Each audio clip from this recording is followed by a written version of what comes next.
Pansin nyo ang tatlong unggoy na to mga kababayan, oh. Oh, malinaw na talaga itong si Tulpok mga kababayan, no? Na anti-Duterte talaga ito, no? At kasama sila nitong virus mga kababayan at saka na nako-COVID. Pareho silang hindi bumoto mga kababayan. Kampi sila mga kababayan sa makatuwid. 5 lang mga kababayan ang bumoto na ituloy ang impeachment case ngayon mismo laban kay VP Sara Duterte. Si Tulpok, syempre, gusto niyang matuloy ngayon na. Si Virus, si COVID, si Grace po, at saka si Binay. The rest, mga kababayan, balik sa Kongreso! Pinabalik sa Kongreso, mga kababayan, ang impeachment complaint laban kay VP Sara Duterte para linawin nila kung wala nga ba silang nilabag na batas. Syempre, sasabihin nila mga kababayan, wala. At ang maganda pa dito mga kababayan, nakalagay pa doon na kailangang sumagot ang 20th Congress mga kababayan kung gusto pa ba nilang ipagpatuloy ang impeachment case laban kay VP Sara. Ibig sabihin nito, hindi na magkakaroon ng trial ngayon mga kababayan. Antayin pa natin mag-July 1 o sa July pa mga kababayan bago aarangkada ang hearing kung mayroon man. At sa mga panahong iyon, pwede nang ipadismiss iyan ni VP Sara dahil sa kadahilan ng hindi pwedeng tatawid ang impeachment sa susunod na Congress. Ito yung mga kababayan, resolution nila. Sayang nga mga kababayan dahil supposedly, ang motion ni Bato mga kababayan is i-dismiss outright. Pero nag-aalinlangan pa ang mga senador mga kababayan dahil baka malagay sila sa alanganin. Mabatikos o ganyan. Alam nyo naman. Pero ito, pinabalik. Nagkukos ito ng delay mga kababayan. Okay. Ito yung bagong resolution ha.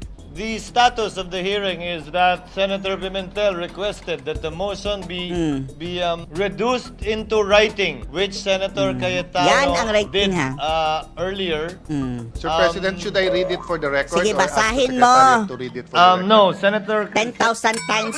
Senator Mr. John Cayetano, will you please read it into the records before we divide the House and put the matter to a vote? 10,000 Thank beses. you, Mr. President. Senator Cayetano, you may proceed. Mr. Presiding Officer. Eto ipapabalik doon sa I Kongreso. move to amend the motion of Senator De La Rosa to read as follows, that the articles of impeachment be returned to the House of Representatives Representatives? without dismissing, and that should be nor terminating the case until such time that 1, the House of Representatives certify to the non-violation of Article 11, Section 3, Paragraph 5 of the Constitution, which provides that no impeachment proceeding shall be initiated against the same official more than once within a period of 1 year. Dapat pa nilang iklaro mga kababayan na wala silang nilabag doon. Malinaw na yun na wala silang, sasabihin talaga nila, wala kaming nilabag. Pero ang interesting mga kababayan, itong number 2. Here, including the circumstances of the filing of the first three impeachment complaints. And number 2, that the House of Representatives of the 20th Congress communicate to the Senate that it is willing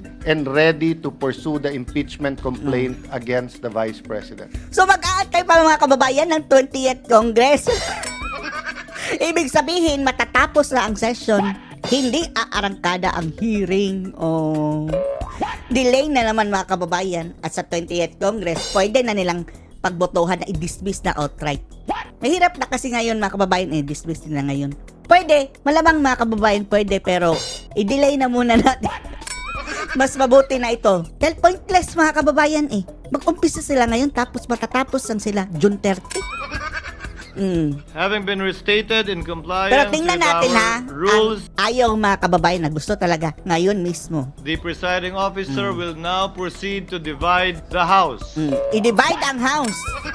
Should anyone desire to The explain boat their is vote, sinking. he or she may do so after the vote has been taken. Taken. All those in favor of the motion of Senator Cayetano, as read and as you can see in the screens before you, please raise your hands. Raise your hands! Right now! Ayun mga kababayan, ang daming nag-raise ng hands. Naibalik sa Kongreso. Pwede palakihin ninyo. Palakihin. Dito mga kababayan, mas klaro. Lahat sila mga kababayan nag-raise up. Ibalik yan sa Kongreso. Except kay Tulpok, Virus, Kokobit Pimentel, Grace po, at saka si Nancy Binay. 5 lang sila habang 18 mga kababayan ang gustong ibalik yan. Oh, balik. Wag na munang umpisahan ang impeachment. Oh, good. Ang taas ng ni Robin, oh. Balik sa Kongreso. 18 versus 5. The motion of Senator Kay Judge Duterte yan. Cayetano, please raise your hand. Oh, ang against mga kababayan, oh. Oh, ang against ha. Ayan, oh. Basta 5 sila mga kababayan. 1, 2, 3, 4. Olats na si Binay. Tsaka si Grace po. Tsaka, teka muna. Nag-abstain ba si Tulfo?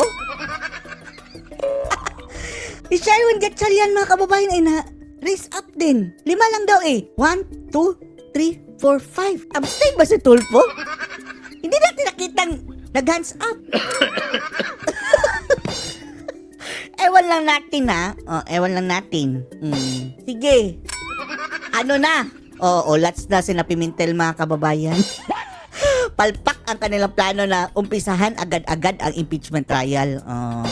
Wala. Pinabalik sa Kongreso. At pag-aantay pa ng 20th Congress, naantok na si, mga kababayan? Kilay. Matulog ka na, Kilay. Wag na muna, Kilay, ha? Bilangin nyo. Maybe get the results. Anong resulta? Ito ng resulta. With 18 affirmative votes, 5 negative votes, 18 affirmative, 5 negative. Mukhang si Tulfo mga kababayan. Wala natin anong boto ni Tulfo. Abstain ba? Zero abstention. The Zero. Mukhang bumoto ng yes mga kababayan. Ay, sorry Tulfo, akala namin nagpapahalata ka.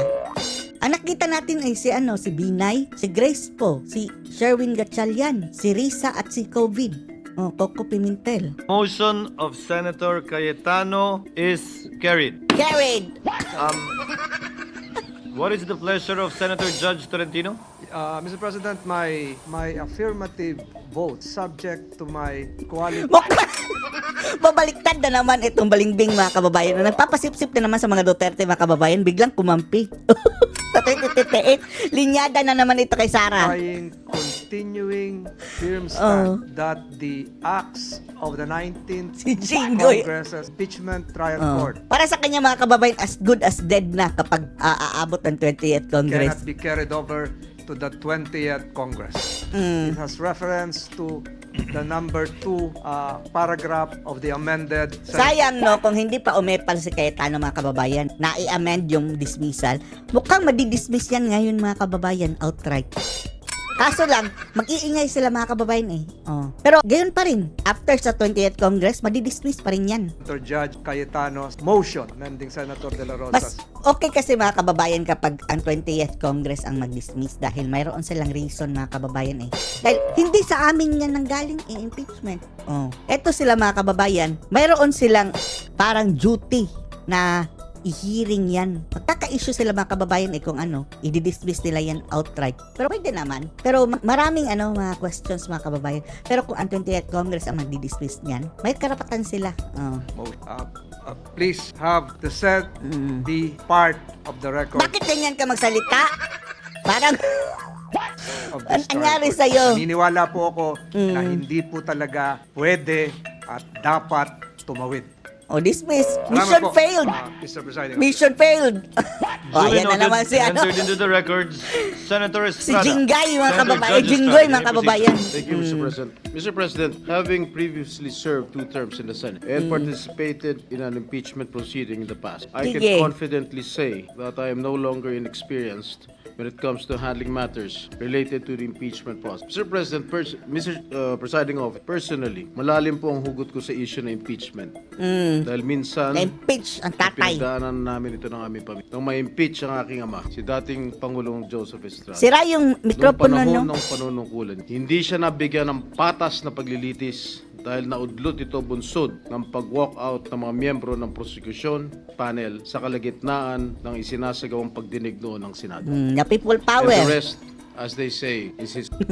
That's why I feel strongly about following each step in the Constitution. It's a It is a sensitive matter that I take to heart. Mr. President, Mr. Presiding Officer, I vote in favor of remanding the impeachment complaint to the House of Representatives in full adherence to the provisions laid down in our Constitution. The process clearly begins in the House. Sa 20th Congress dyan, mga kababayan, dismiss na yan dahil ano lang, bawal lang tumawid.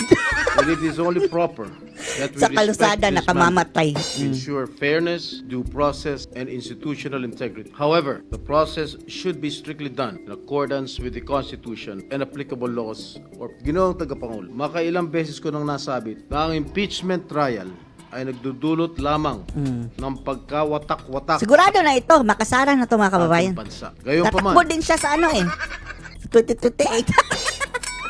bilang halal na lingkod bayan, batid ko ang mabigat na responsibilidad na kaakibat ng pagiging isang senador. Ang umupo bilang isang hurado sa impeachment. Okay.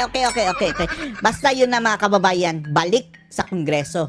At hindi po, mga kababayan, magko-convene base sa kanilang pinagbotohan, ha. Hanggat hindi ina-affirm ng 20th Congress, which is magsisimula sa July. Bye-bye, mga umaasa sa impeachment, mga kababayan, for now. Delay na naman. Anong masasabi niyo dito? Post your comments below.